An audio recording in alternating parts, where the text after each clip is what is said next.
English গ্রামারে সমস্যা নাই, এমন স্টুডেন্ট খুঁজে পাওয়া কিন্তু খুবই দুষ্কর। Tense, narration, voice, changing sentence, transformation of sentence, symbol, complex, compound, এই সব কিছু কিন্তু একটা স্টুডেন্টকে পাগল করে ফেলে। বিশেষ করে ওই স্টুডেন্টকে যার হচ্ছে ছোট থেকেই বা ক্লাস 6 থেকেই বেসিক ভালো না, যে ছোটবেলা থেকেই ইংলিশে ভয় পায়। এখন তোমার তো এইচএসসি পরীক্ষা, পরীক্ষা তো দেওয়াই লাগবে, এপিআর না হলে তো ফেল। এখন কিভাবে তুমি এই সময়ে এইচএসসি 26 বা 27 উভয় ব্যাচই তুমি ইংরেজি গ্রামারে ভালো করবে, এই কয়েকটা টেকনিক নিয়ে আজকের এই ভিডিওতে আলোচনা করব। দেখো, ইংরেজি গ্রামারে সবচেয়ে বেশি কি, তুমি বলো তো, বাংলা গ্রামার বেশি কঠিন নাকি ইংরেজি গ্রামার? হ্যাঁ, আমার কাছে বাংলা গ্রামার বেশি কঠিন লাগে।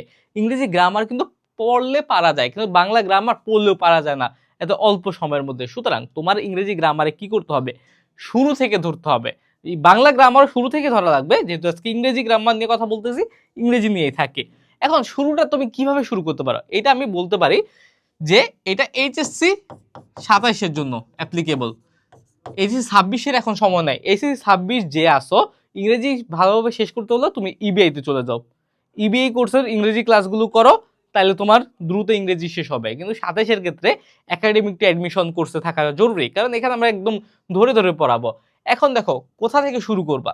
শুরু করবা হচ্ছে টেন্স থেকে, বেসিক। যখন টেন্সের বেসিক তুমি জেনে গেছো, তুমি সেন্টেন্সের স্ট্রাকচার জানো, তখন তুমি যাবা কি, টেন্সের পরে ভয়েসে। ভয়েসে গেছো, ভয়েসের পরে কোথায় যাবা? ডিগ্রিতে যাবা স্বাভাবিকভাবেই, ডিগ্রিতে যাবা। ডিগ্রির পরে তুমি কোথায় যাবা? হ্যাঁ, চেঞ্জিং সেন্টেন্সে যাবা, চেঞ্জিং সেন্টেন্সে যাবা। চেঞ্জিং সেন্টেন্সের পরে কোথায় যাবা? ন্যারেশনে যাবা, ন্যারেশনে যাবা। এইভাবে হচ্ছে তোমার ওয়ান বাই ওয়ান আগাতে হবে। তুমি চাইলেও ন্যারেশনটা এখানে ধরতে পারবে না, কারণ ন্যারেশন পড়তে তোমার টেন্স লাগে। চাইলেও তুমি ভয়েস মাঝখান থেকে পড়তে পারবে না, ভয়েসের জন্য টেন্স লাগবে। তুমি হচ্ছে কি, ডিগ্রিটা চাইলে পড়তে পারবে না। প্রত্যেকটা হচ্ছে গ্রামার হচ্ছে একটার সাথে একটা রিলেটেড, ইন্টার কানেক্টেড ব্যাপার স্যাপার। সুতরাং তোমার বেসিক থেকে শুরু করতে হবে। গ্রামারে যদি ভালো করতে চাও, তোমার অবশ্যই একদম গোড়ায় ফোকাস করতে হবে। সুতরাং এইখান থেকেই পড়া লাগবে। ওকে, এই হচ্ছে ব্যাপার। তারপরে এখন তোমার হাতে সময় কম, এটা হচ্ছে এইচএসসি 26-এর জন্য। এখন সময় কম, কি করবা? এইচএসসি ভিত্তিক প্র্যাকটিস করো। এইচএসসি ভিত্তিক প্র্যাকটিস কি, বোর্ড কোশ্চেন প্র্যাকটিস করো। বোর্ড কোশ্চেন কোনগুলো আসে ওগুলো দেখো। এখন সমস্যা কি, তুমি প্র্যাকটিস করতেছো কিন্তু তোমার বুঝায় দেওয়ার মতো লোক নাই। যদি 27 থাকো, আমি বারবার বলতেছি, 27 ব্যাচে একদম একাডেমিক অ্যাডমিশন কোর্সে যাও, একাডেমিক টু অ্যাডমিশন কোর্সে যাও। আর 26 ব্যাচ তোমাদের কাছে সময় নাই, তোমাদের বুঝায় বুঝায় একদম তোমার এইচএসসি ভিত্তিক কোশ্চেনগুলো সলভ করা লাগবে। তোমরা ইবিআই কোর্সে চলে যাও, কারণ বুঝানো লাগবেই। ইংরেজি গ্রামার কখনো একা একা পড়া যাবে না ভাইয়া। এই কারণে তোমার বুঝায় দেওয়ার মতো, বাসায় যদি কেউ থাকে, কলেজে ভালো টিচার থাকে, ইটস ফাইন, দেন তোমার দরকার নেই। কিন্তু না থাকলে কিন্তু দরকার আছে, কারণ এটা নিজে নিজে পণ্ডিতি করতে গেলে ধরা খাবা। এখন দেখো, সব শেষ, এখন বুঝলা। এখন হচ্ছে কি, নিজের একটু পরখ করা দরকার না, যে আমি আদৌ কতটুকু শিখছি, বা আমি পারলাম কিনা, বা আমি পারি কিনা। এই জন্য মডেল টেস্ট দিবা, মডেল টেস্ট দিবা বেশি করে। কারণ কি, দেখো ভাই, মডেল টেস্ট এমন একটা জিনিস, পরীক্ষা এমন একটা জিনিস যার উপরে কিছু নাই। তুমি তোমার নোট খাতা দেখলে মনে হবে যে তুমি সবই পারো, কিন্তু পরীক্ষার হলে গেলে দেখবে যে কিছুই পারো না। এই কারণে তোমার মডেল টেস্ট দেওয়া লাগবে। আর মডেল টেস্টটা সবসময় সিরিয়াসলি দিবা, মানে একটু দিলাম আবার দিলাম না, উঠে গেলাম, এইভাবে না। মডেল টেস্টটা যখন দিবা, ঘড়ির টাইম ধরে তখন লিখতে থাকবা, তখন অ্যান্সার করবা। পরীক্ষার হলে যেভাবে থিঙ্ক করো ওইভাবে থিঙ্ক করার চেষ্টা করবা, ইনভায়রনমেন্টটা ওইভাবেই ক্রিয়েট করে নিবা।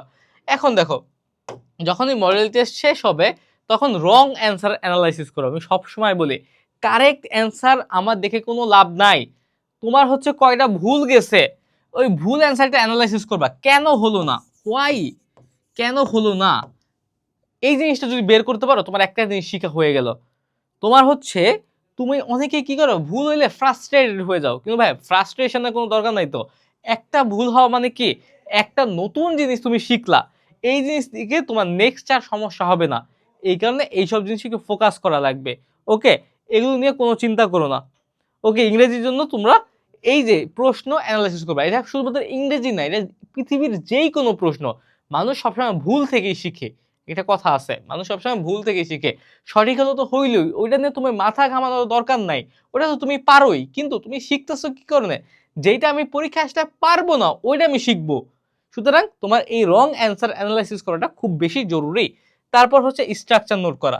এখন দেখো আমি সবসময় বলি কি যে যখন অ্যানালাইসিস করবা কিছু কিছু ক্ষেত্রে দেখবে কি যে তোমরা বুঝতেছো না যে ইংরেজিতে এটা কি হবে, এটা কেমনে হবে, তখন তুমি স্ট্রাকচার ফলো করবা। স্ট্রাকচারকে সাপোজ তোমার যদি সাবজেক্ট প্লাস V1 থাকে, V1 প্লাস অবজেক্ট থাকে, এটা কি, এটা হচ্ছে প্রেজেন্ট ইনডিফিনিট টেন্স।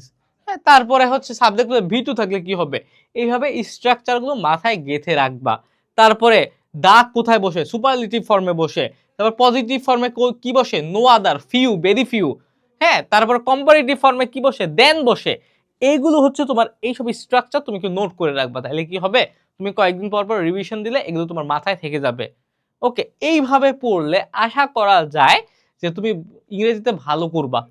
27 যারা আছো তারা ইংরেজির জন্য অবশ্যই একাডেমিতে অ্যাডমিশন কোর্সে এনরোল হয়ে যাবা, সুন্দরভাবে করে ফেলবা একদম ধরে ধরে।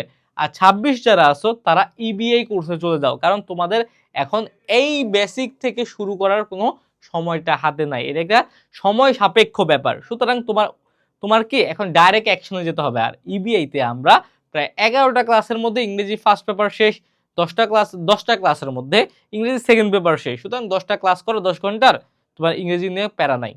ওকে, এইভাবে পড়া লাগবে। এটা হচ্ছে smart strategy. Smart strategy follow না করলে ধরা খাবা। সুতরাং এখনো সময় আছে, ভাইয়াদের কথা শুনো, আনলে তোমাদের অবস্থাও কিন্তু এইচএসসি 25-এর মতো হবে, অর্ধেক করবে ফেল। ফেল করতে না চাইলে আমাদের কথা এখনো শুনো। ওকে, ক্লাসগুলো করে করে ফেলো। দেখা হবে পরবর্তী কোনো ভিডিওতে। সেই পর্যন্ত সুস্থ থাকো, ভালো থাকো। আসসালামু আলাইকুম।